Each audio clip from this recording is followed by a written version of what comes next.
Greek सैन्यातील असंतोषाची जाणीव अलेक्झांडरला होताच त्यांना उत्तेजवण्यासाठी त्याने त्यांच्यासमोर एक भाषण केले. तो म्हणाला, ग्रीसचे सैन्य अजिंक्य आहे. ही तुमची जगभर गाजवणारी कीर्ती. तिला अशी काळोखी भारतात शिरल्यानंतर तुम्ही आजवर ज्या लढाया लढलेत नि जय मिळवलेत ते लहान सहान शत्रूंशी गाठ पडली तेव्हा होते. आता मोठमोठ्या शत्रूंना तोंड द्यावयाचे आहे. व्यास नदीच्या पलीकडेच हे एक आयुधजीवी गणराज्य शरण न येता तुमच्या विरुद्ध दंड थोपटून रणांगणात उतरले आहे. त्यांची खोड मोडून पुढे असलेल्या गंगेच्या काठच्या अत्यंत सुपीक राज्यांना जिंकून आपल्या ग्रीसच्या दिग्विजयाचा डंका साऱ्या जगात गाजविलाच पाहिजे. पण अशा आशयाच्या चेव आणणाऱ्या अलेक्झांडरच्या भाषणाला परिणाम त्याने अपेक्षिला होता तसा न होता अगदी उलट झाला. आज आपण लढलो त्यापेक्षा अधिक भीषण संग्राम आपणास लढावे लागणार आहेत, हे स्वतः अलेक्झांडरनेच सांगितल्यामुळे त्यांच्या ग्रीक सैन्याच्या हृदयात धडकीच भरली. डॉक्टर जयस्वाल आपल्या हिंदू पॉलिटी ग्रंथात लिहितात, the Greek army refused to move an inch forward to face the Bharatiya nation whose very name according to Alexander struck his soldiers with terror. आपले ग्रीक सैन्य थकल्यामुळे योद्धेय गणाशी तत्काळ लढण्याच्या भयामुळे नि पुढील सर्वच कटकट टाळण्यासाठी व्यास नदी उतरण्यास स्वच्छ नकार देत आहे, हे पाहताच प्रत्यक्ष आपली अवज्ञा केल्याविषयी अलेक्झांडर संतापला.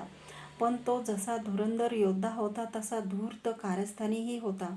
काळवेळ ओळखून संतापाचे भरात काही एक झटकन न करता अलेक्झांडर वैतागसरशी एकदम आपल्या तंबूत गेला. कोणाशीही बोलेनासा झाला. 3 दिवसापर्यंत तो तंबू बाहेर आलाच नाही. विचारपूर्वक त्याने एक निराळीच योजना मनातल्या मनात ठरविली. नंतर त्याने सर्व ग्रीक सैन्यास एकत्र जमविले आणि तंबूबाहेर येऊन त्याला म्हणाला, व्यास नदी उतरून पुढे जायचा बेत मी सोडून दिला आहे. आता ग्रीसला परत जावयाचे. या वाक्यासरशी सिकंदरच्या सैन्यास अर्थातच आनंद झाला. सिकंदर पुढे म्हणाला,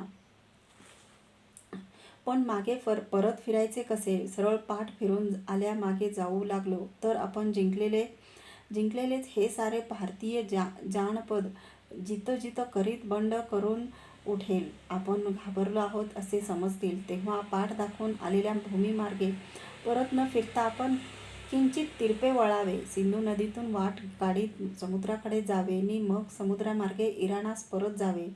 पुढे पुन्हा जेव्हा भारतात आपण येऊ तेव्हा गंगेकडील राज्यही जिंकून आपण आपला भारताचा दिग्विजय पुरा करू. अलेक्झांडर म्हणाला खरा की पुन्हा जेव्हा आपण भारतावर चालून येऊ, पण हे ग्रीक सेनापती पुढे म्हणजे केव्हा? गंगेकडील राज्य जिंकण्याचे तर राहोच, पण आज तूही भारताची सीमारेषा जिंकली आहेस. तीच मुळी तोवर तुझ्या साम्राज्याचे झुगारून देऊन स्वतंत्र झालेली नसेल तर नव्हे. त्या तुझ्या पुढच्या आधीच तूच मुळी बेपत्ता झालास तर ज्यूचे कुल सुद्धा बोलता बोलतात काळाचा ग्रास होऊ शकते. मग ग्रीसचे का असेना? भारतावर पुन्हा चालून येणाऱ्या अलेक्झांडरच्या धमक्यांची तर त्या भारतीय जिम्नोसोफिस्ट यतींनी योग्यांनी अशी टिंगल उडवली असेल तर ती काही अस्थानी ठरत नाही. अलेक्झांडरची पिछेहाट. तोंडाने काहीही वल्गना करीत राहिला तरी व्यास नदी पलीकडील योद्धे यादी भारतीय दळभरांच्या पराक्रमास ग्रीक सैन्य भ्याले म्हणून व्यास नदी उतरण्याची अलेक्झांडरची छाती झाली नाही. भारतीय पराक्रमाने त्यांच्या लढाईची रग जिरवली म्हणून अलेक्झांडरला मागे फिरणे भाग पडले. ते स्वेच्छेने मागे परतणे नव्हे तर ती भारतीयांपुढे हतबल ग्रीकांची पिछेहाट होती. हे ऐतिहासिक सत्य छपवण्यासाठी हे जे काही ग्रीक किंवा युरोपियन इतिहासकार लिहितात की जर सिकंदर व्यास नदी उतरून पुढे गेला असता तर योद्धेच गणाचाच काय पण मगधाचाही पराभव करू शकता. योद्धेयांनी प्रत्यक्ष रणांगणातच लढून काही पुढे कुठे पराभव केलेला नाही. अशा जर तरच्या वल्गनांनी युद्धयादिकांच्या भारतीय रणप्रतापाच्या वतीने ह्या प्रकरणी तरी असे प्रत्युत्तरता येईल की का कथा बाणसंधाने ज्या शब्देनैव दूरतः हुंकारेणैव धनुष्यस ही विघ्नन व्यापोहती. जो शत्रू आमच्या नुसत्या धनुष्याच्या टणत्कारासरशीच भयभीत होऊन पळ काढतो त्याच्याशी लढायचे काय कपाळ. पुन्हा अलेक्झांडरच्या ह्या ग्रीक सैन्याची प्रत्यक्ष रणांगणात लढण्याची खुमखुमी ही मगधाधिक भारतीयांच्या रणप्रताप पुढे जिरवणार आहे. युद्धाच्या आखाड्यात उतरतोच आहे तो चंद्रगुप्त, थोडे थांबा. अलेक्झांडर एक बलाढ्य नौदल उभारतो. व्यास नदीवर त्याच्या सैन्याची पिछेहाट होताच सिंधू नदीतून समुद्राकडे ससैन्य निघून जाण्यासाठी सिकंदरने 500-600 रणतरी बांधून एक बलाढ्य नौदल आरमार उभारले. त्यावर त्याचे सहस्रावधी ग्रीक सैन्य शस्त्रास्त्रांनिशी सज्ज करून त्याने चढविले आणि तो सिंधू नदीतून परतू लागला. या जलप्रवासाच्याच आगेमागे सिकंदरने बाबिलोनिया येथून मागवलेली त्यांची नव्या दमाची 2 ग्रीक सैन्यही त्याला येऊन मिळाली. त्यामुळे त्याचे थकलेले जुने ग्रीक सैन्यही उल्हासित झाले. परंतु इकडे सिकंदरची पिछेहाट झालेली पाहून त्याने जिंकलेल्या गांधार ते व्यास नदीपर्यंत भारतीय जनपदातून आतून ग्रीस सत्तेविरुद्ध मोठे षडयंत्र चालू झाले. पण त्याचा उल्लेख पुढे येईल. इथे इतके सांगणे पुरे आहे की मी परत येणार आहे तेव्हा पाहून घेईन.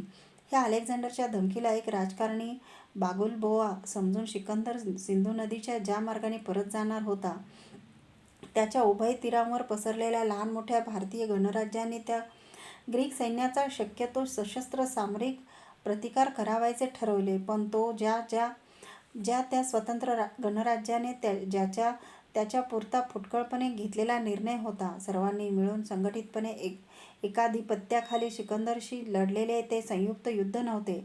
त्यामुळे मागे गांधारनी पंचनदात झाले तसे एकेका भारतीय गणराज्याला गाठून सिकंदरचे संघटित सैन्य लढत पुढे जाऊ शके. ह्या भारतीय सैन्याशी या फुटकळ लढाया झुंजवीत राहण्याने जरी सिकंदरची हाडे खिळखिळी होत तरी त्याचा निपात असा होऊ शकत नसे. ज्या त्या स्वतंत्र गणराज्याने आपल्यापुरते लढण्याच्या ह्या फुटीवर प्रवृत्तीला काही तुरळक अपवादही घडले. त्यापैकी शत्रुपक्षाकडील ग्रीक इतिहासलेखकही ज्यांची तोंड भरून प्रशंसा करतात आणि ग्रीक इतिहास जन्मभर विसरणार नाही असा एक तडाखा ज्याने समरांगणात सिकंदरला लगावला त्या 2 गणराज्यांना तरी येथे उल्लेखिले पाहिजे.